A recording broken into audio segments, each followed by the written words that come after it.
like this at intermission? Typically, what they're doing is emphasizing the things that went well in the first half and wanting more of that. Sure, you've got to go over some of the errors and clean up some things because there's a reason you're down.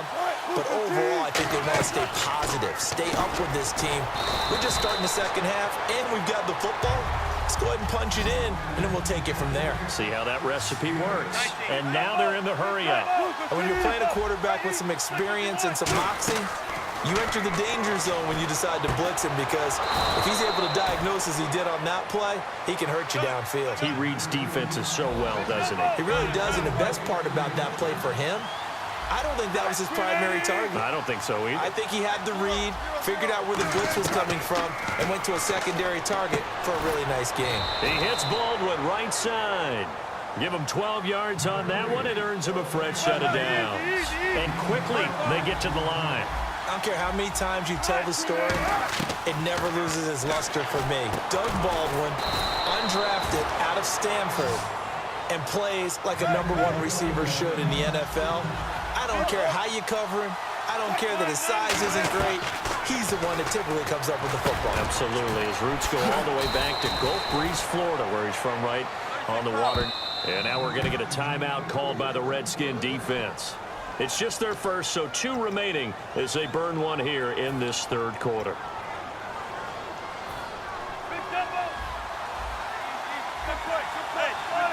In the slot on the right is Graham. To throw again is Wilson. His pass caught at the 4. 7 yards on the play, and that'll bring up a 2nd and goal. And the offense moving quickly to the line. Throwing again here, Wilson. And no escaping this time as he'll go down. They got him for a sack. Chris Baker in there to sack him for a loss of 6. On 3rd and goal, Wilson. And this is going to be incomplete. Tyler Lockett was the target there. And that brings up 4th down. And that incompletion was caused by the defense. I think they were trying to get one into the middle of the field, trying to find a receiver there. But they were in zone defense. And what are the advantages of being in zone? Eyes and reaction. Eyes meaning all eyes are on the quarterback and able to react when he throws the football and rally to that spot. And that's exactly what happened there. Able to get there and knock it away. They'll try and throw for it with Wilson. And this is incomplete.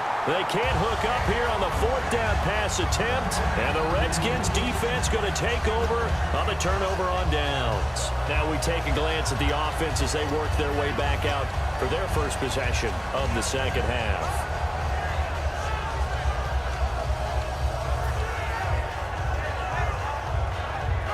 And not great starting field position here for the offense.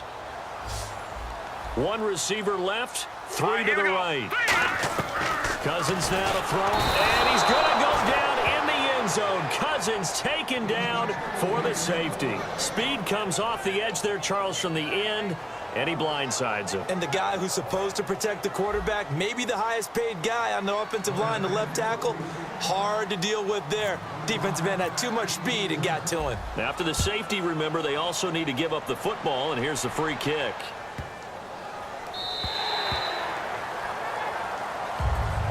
And the Seahawks get ready to trot out on the field. And on the last drive, they were in field goal range. They just opted not to kick it, didn't get it. How does that change the mentality this go-around? I don't think it changes much for the head coach because this is what he preaches all the time. Attack at all times in any spot on the field, and he likes touchdowns, not field goals. Now, your field goal kicker, you got to make sure you nurse him through and say, okay, don't worry about it. When we need you, you got to be ready to go. And the team, of course, loves to see points on the board. So let's see if it changes a little bit if they're in the same spot again. Yeah, we'll see what the decision is here if they get to that spot. It's a gain of 17 that time. And the Seahawks are going to have a first down. And they're going to speed things up here. Wilson. They ran that one well. And not only did they pick up a nice chunk of yardage on the screen, they sent a message to the defense. Rush the passer all you want, but you better be careful. We can hit you going back the other direction. Well, while we have a second, I have to ask you what you dressed for Halloween. It was tough. I had to try and narrow it down because there's so many different great options. So finally I decided to just go as your bodyguard. I thought that would be kind of cool. That's funny because I was going to say I went as Charles Davis. Now, some guys in the league, though, they got into the press conference last week, and he revealed that his wizardry is not just on the field, it's off the field. And I had a chance to talk to Cam Jordan of the Saints and asked him about that. And he said he had it narrowed down to 2 different superheroes that he was going to wear for Halloween because the kids wanted him to. He rifles one that's intercepted. A great read, and it's picked off. So their woes on offense continue. That's the second pick thrown here in the third quarter. And we know it was ill-advised, but that was an opportunity to help them get back into the game. Instead, he throws another interception, and now their task is even tougher. 1 receiver left, 3 to the right. Here we go. Following the interception, Cousins looking for Crowder, and it's intercepted. Picked off by the all-pro free safety, Earl Thomas. And they are going to set up sharp at the 40-yard line. The Seattle now ready to march out of the field. Looked like they had something going last drive. Then the interception happened. Will they recover? The memory they need to keep with them is that they did have something going. They were moving the ball on offense, had a nice sequence going. Don't worry about the other part. You can't get that back. Let's go back to what you were doing well before. I thought you were going to say they need to have no memory, but remember the good part, forget the bad. I like that even better. To the sideline, and oh, a nice catch there. Made sure the feet were inbounds, and they were. I do have to admit, I like it when it all comes together. When the top part, catching the football, right, whether you're catching it with your hands or cradling it, comes together with the legs, in this case, the feet, doing a little toe tap to stay in bounds and complete the catch. And a great job by our crew on the camera shot. Love when you see the grass or on the field turf, those rubber pellets flying up. Great catch. Now it's Wilson. It's caught on the left side by Kurz. And all the way in, touchdown Seattle. Jermaine Kurz, 55 yards. And the Seahawks have once again taken the lead. I know these wide receivers are about flash and dash and high-flying plays, but a good number of them played running back at some point in their career, and that's how they finish off a lot of their big plays, run after the catch. And this time he finishes off the big play in the end zone. Here's Wilson, and unable to connect. They don't get the 2-point conversion here. So the defense gets the stop. I know it's situation to situation, but who has more pressure there, offense or defense, when they go for 2? I truly believe it's the defense has more pressure because the offense has an entire playbook wide open from the 2-yard line. You can run it, you can throw it.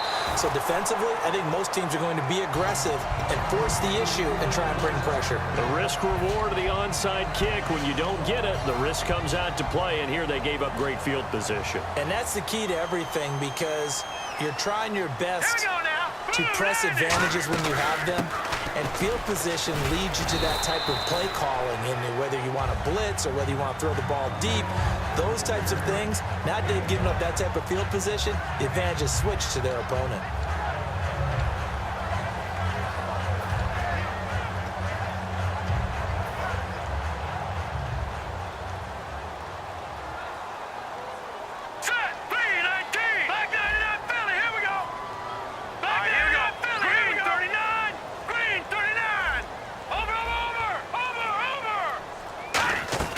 Second down, Cousins.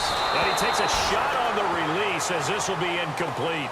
Well, after watching him ring the bell that many times and put the ball in the end zone, throwing it, you had to figure they had to bring some type of pressure. They had to change things up on defense. And able to get to him, put him on the ground, so maybe just something to throw him off a little bit. Yeah, that had to feel a lot better for the defensive guys. They've been getting carved up in this one.